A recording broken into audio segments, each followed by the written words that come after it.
Hugo Queiroz. Não, não. Conhece? Um clarinetista.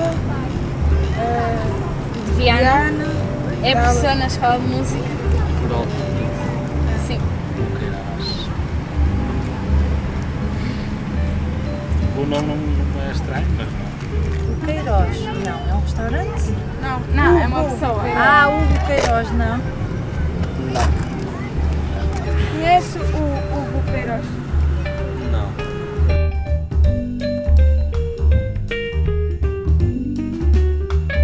Hugo Queiroz nasceu a 14 de setembro de 1988 em Viana do Castelo. Começou os seus estudos musicais em 1998 na Fundação Mestre José Pedro, tendo aprendido formação musical com Francisco Lima e clarinete com Mário Bezerra. Em 2000 passou a integrar a Escola Profissional de Música de Viana do Castelo, na classe do mesmo professor, tendo concluindo os seus estudos nesta instituição com a classificação máxima. Em 2007, ingressa na ESMAI, Escola Superior de Música e de Artes do Espetáculo, na classe do professor Nuno Pinto.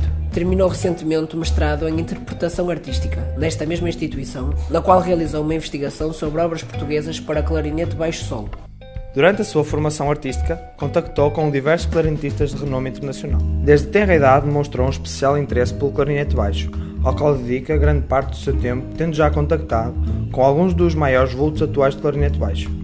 Quanto à música de câmara, em várias formações, como quinteto de sopros, octeto de sopros, trio de clarinete, fagote e piano, trio de clarinetes e quarteto de clarinetes, teve a oportunidade de trabalhar com vários professores. Com o clarinete baixo, tem sido convidado a integrar formações como a Orquestra do Norte, a Orquestra Sinfónica de Póvoa de Varzim, a Orquestra Sinfonieta da ASMAI, a Orquestra de Clarinetes Invicta All Stars, Fama Ensemble, Banda Sinfónica Portuguesa, entre outras. Participou ainda na Orquestra AproArt em 2006, no Clarinet Fest em 2008 nos Estados Unidos da América e Clarinet Fest 2009 no Porto. Participou no 32º Festival Internacional de Música da Póvoa de Varzim em 2010, no Festival de Ópera de Óbidos em 2010, no Festival de Artes do Espetáculo Folia em 2011 em Lousada, World Music Contest em 2011 na Holanda, entre outros. Em julho de 2012 participou no primeiro concurso internacional de clarinete baixo Julián Menéndez, em Ávila, tendo-lhe sido atribuído o primeiro prémio. Desde setembro de 2012, Hugo Queiroz é bolseiro da Fundação Calouste Gulbenkian e atualmente frequenta o primeiro ano do mestrado em Performance Musical na Universidade de Artes de Berna, na Suíça, onde se especializa em clarinete baixo na classe do professor Ernesto Molinari.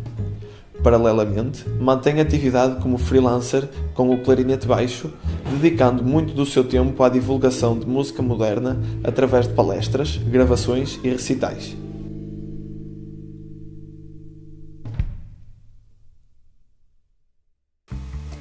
Bom dia! Esta é a primeira emissão do programa Viana Também em Música. Para o nosso primeiro convidado temos o clarinetista Hugo Queiroz.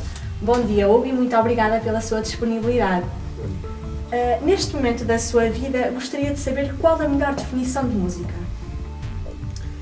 Essa é uma pergunta bastante difícil, até porque a música é uma forma de arte que transmite uma mensagem. Acho que o mais importante que eu tenho descoberto, principalmente ao trabalhar novos tipos de música e música muito recente, o que eu tento fazer com os concertos que tenho feito ultimamente é transmitir uma mensagem e tento usar toda a organização de sons e de silêncios que os compositores conseguem dar-nos a nós músicos para transmitir uma mensagem que muitas vezes é dita como a música é uma mensagem internacional. Eu acho que não, é preciso conhecermos a mensagem e é preciso conhecermos toda a envolvência da música para podermos perceber a mensagem.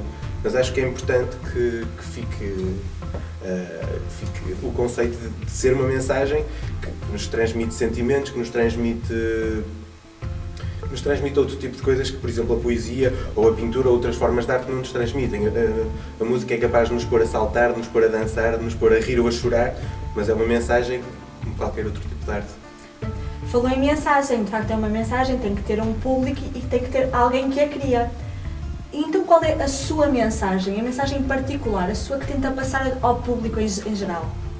Eu tento transmitir a ideia que o compositor criou, segundo os meus olhos. Da mesma maneira que um cantor ou que um poeta pega num texto de outra pessoa e a transmite e a interpreta, é isso que eu tento fazer, mantendo a mensagem original do compositor e deixando sempre um cunho pessoal. Interessante na sua biografia é que começou aos 12 anos a sua carreira, não é? E como é que alguém tão jovem escolhe a sua carreira como sendo músico para a vida toda, quando a maioria das pessoas escolhe os 17, 18 anos, a área profissional? É curioso, de facto. Eu devo confessar que eu aos 12 anos eu não escolhi ser músico. Eu escolhi estudar música e esse efeito transformou-se um bocadinho num efeito de bola de neve, que cheguei a um ponto em que já não podia deixar de ser músico, porque cheguei a uma licenciatura em que eu já não podia fazer mais nada senão ser músico. Por isso, eu nunca soube muito bem o que queria ser, eu gostava de muita coisa, mas eu sabia que gostava de música, então comecei a estudar música e fui continuando a estudar até que ainda hoje estudo e espero estudar durante muitos anos. Ou de facto de interesse a escolha do seu mestrado em clarinete baixo? Podemos falar um pouco mais sobre isso? O clarinete baixo é um instrumento da família de clarinete que geralmente os jovens que estudam clarinete têm um contacto ou para tocar em pequenos ensembles ou em orquestra e é-lhes solicitado que toquem clarinete baixo. E eu, quando era ainda bastante novo, pediram-me uma vez que tocasse clarinete baixo e eu senti que qualquer coisa diferente, senti que gostava muito daquele instrumento e um bocadinho à imagem quando eu comecei a estudar música, que o meu interesse cresceu e cheguei a um ponto já quase sem retorno. O clarinete baixo também foi assim, eu comecei a estudar clarinete baixo mais vezes, até que comprei um e até que agora sinto que quero estudar clarinete baixo porque é isso que eu gosto mesmo de fazer. Há algum ritual, algo que cumpra sempre antes de um concerto, de uma prova, de um recital? Um ritual não. Sempre que tenho que organizar alguma coisa, tento organizar com muito tempo para que antes de uma apresentação pública não estar preocupado com mais nada além da música. Tento poder ter tempo para estar calmo, para relaxar e às vezes há essa ideia dos músicos poderem ter um ritual, mas o ritual pode ser um bocadinho mau quando a gente não tem, ou por algum motivo não podemos cumprir um ritual. Por isso, acho que o meu principal ritual é não ter ritual e simplesmente estar calmo e ter tudo resolvido para poder preocupar só com a música. Soube que também foi professor. Acha que é uma segunda opção? Não, eu compreendo a pergunta porque nós em Portugal temos muitas escolas de música e muito boas escolas de música que formam músicos e grande parte desses músicos acabam como sendo professores. Eu não me parece que seja uma segunda opção, parece-me que é uma opção, sim, mas que complementa um bocadinho a vertente de músico. Ser músico em Portugal é muito difícil a tempo inteiro, ou se consegue entrar numa orquestra, que não são muitas, ou então ser músico freelancer não chega para ganhar a vida. Então não me parece que seja uma segunda opção, parece-me sim uma opção, mas não uma segunda. Acabou de ganhar um prémio internacional, dou-lhe os meus parabéns por isso, mas não se sente um pouco frustrado pelo esquecimento a que os portugueses devotam os nossos músicos? Não, eu sentir-me frustrado se eu fosse uma exceção, se todos os músicos tivessem sido lembrados ou todos os prémios fossem lembrados e eu tivesse sido esquecido. Não, de facto, este tipo de música é um tipo de música peculiar, não é um tipo de música de massas. Não vende milhões de álbuns, nem enche casas inteiras. Ou seja, eu já estou habituado e já percebi que não é um tipo de música que vá trazer milhões, nem que nos vá trazer o estrelato. Por isso, eu faço só o meu trabalho e fico muito contente por ter o reconhecimento pelas pessoas, pelo menos, que conhecem o meio. Como é que acha que a música clássica é vista pelo português comum? O português comum, eu acho que a música clássica não é vista. Procuramos muito ir a concertos, a grandes festivais e às tais músicas de massas, mas a música clássica eu às vezes acho que é esquecida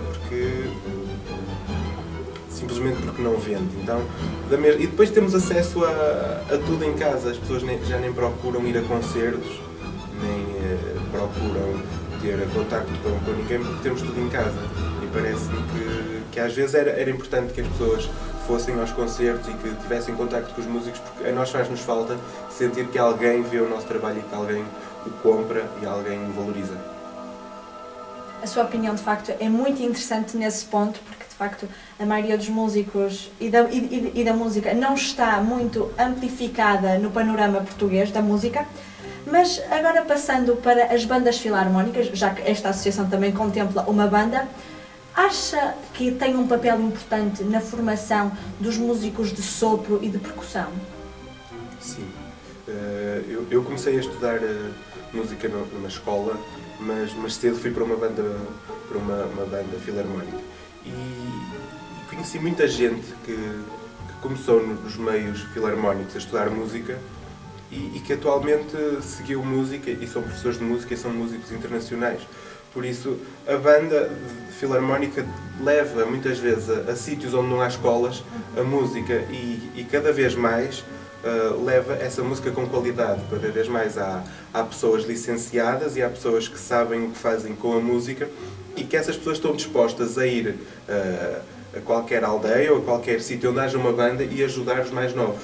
Por isso eu acho que nos últimos anos tem havido um crescente número de bandas com qualidade.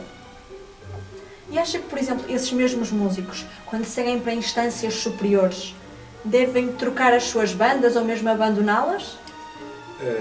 Essa pergunta poderia ser feita no sentido em se eu faria isso, porque isso acaba por ser uma opção muito pessoal. Eu compreendo que haja músicos que vejam a banda como um sítio onde podem melhorar e nesse sentido eu vejo que podem procurar bandas que os ajudem a melhorar. Mas também podemos ver isso num outro sentido, em que procuram melhorar noutros sítios para ajudar a sua banda. Eu já fiz um bocadinho das duas, eu comecei a tocar numa banda filarmónica e mais tarde consegui chegar a outras bandas, mas também já voltei à minha banda e já ajudei, já dei aulas, por isso eu compreendo os dois lados e acho que na vida das pessoas há tempo para tudo. Há alguns anos atrás era frequente os músicos quando se licenciavam deixavam de tocar em bandas. Atualmente já não é uma realidade que acontece. Atualmente vemos muitos músicos e professores que continuam a tocar em bandas e continuam a ajudar as pessoas que os ajudaram quando eram muito novos. Em setembro também soube que vai tirar o curso na Suíça. Acha que em Portugal não há escolas e professores tão bons como no estrangeiro? Não vejo isso assim. Em Portugal há excelentes professores e há excelentes escolas. Eu acho que uma grande vantagem que há em as pessoas irem estudar para fora é conhecer toda uma outra realidade, não só os professores e as escolas, mas ter contacto com outras culturas e com outros tipos de pessoas, porque neste caso eu vou para a Suíça e dos contactos que tenho feito lá, toda a vida cultural é diferente. Por isso, eu escolhi a Suíça porque vou estudar clarinete baixo, um curso que cá em Portugal não há. Mas há vários colegas que foram estudar porque conheceram outros professores, conheceram outras realidades e gostava era de ver mais estrangeiros cá em Portugal. Vejo às vezes a vida das escolas superiores um bocadinho parada e um bocadinho consignada aos músicos portugueses. Acho que era importante não só os músicos portugueses irem para fora, mas também atrair músicos estrangeiros para as nossas escolas. Portanto, a realidade estrangeira é mais apelativa para o músico português. Eu diria que a realidade estrangeira é apelativa para qualquer pessoa. E nós somos estrangeiros para os outros também. E já que tocou no ponto de ser estrangeiro, como é que o músico português é visto pelo músico estrangeiro? Eu acho que não há propriamente uma ideia feita, mas dos contactos que tenho feito, há muitos portugueses que são muito bem vistos por músicos estrangeiros. Há já no mundo musical muitos músicos portugueses que vingaram. O que eu acho também é que há poucos músicos portugueses que são conhecidos no estrangeiro. Tendo em conta a realidade portuguesa e o grande número de músicos portugueses com qualidade que há, acho que deveria haver mais músicos conhecidos no estrangeiro. E porquê? Porquê que acha que isso não acontece? Também porque não há muita aposta ou muita valorização dos músicos no estrangeiro. Nós cá em Portugal convidamos muitos músicos estrangeiros a vir cá tocar e se calhar não há muitos países onde convidem músicos portugueses ou não há lançamento. Essa é uma pergunta difícil porque também se pode dizer que muitos músicos portugueses acabam por ficar em Portugal e de não apostar mais. Há muitas razões, é um bocadinho difícil conseguir chegar a uma razão. entendo perfeitamente. E agora, para finalizar a nossa entrevista, gostaria que deixasse um apelo aos jovens músicos que nos possam estar a ouvir e a todos aqueles que se calhar até estão a ingressar na música em bandas, ainda a pensar. Gostaria que lhes falasse, para os incentivar ou não, falar-lhes um pouco da experiência musical. Bem, independentemente do que queiram ser, acho que é importante estudar-se música, porque é um complemento a qualquer tipo de curso ou a qualquer tipo de conhecimento. Acho muito importante, não só para os que estudam música, para os jovens, mas também para as famílias e para todos os amigos, irem a concertos. É importante, quando um jovem faz um concerto, ter lá a família e os amigos. É importante para os jovens que estudam música ir a concertos de outras pessoas, para ver como se faz música, para conseguir perceber o que é música, ouvir outros tipos de música. E acho, por último, também importante que os jovens músicos não estejam à espera que de repente lhes caia uma oportunidade para fazer um concerto ou para ter uma apresentação. Eu acho que no mundo em que vivemos, cada vez mais é importante que nós criemos as nossas oportunidades e que tentemos fazer o nosso trabalho o melhor possível. Depois, se vamos ter reconhecimento ou não, isso não depende de nós. Depende de nós apenas fazer o trabalho o melhor possível. Muito obrigada, Hugo, pela sua entrevista. E lembrem-se, Viana é amor, Viana é senhora da agonia, mas Viana também é música. Bom dia.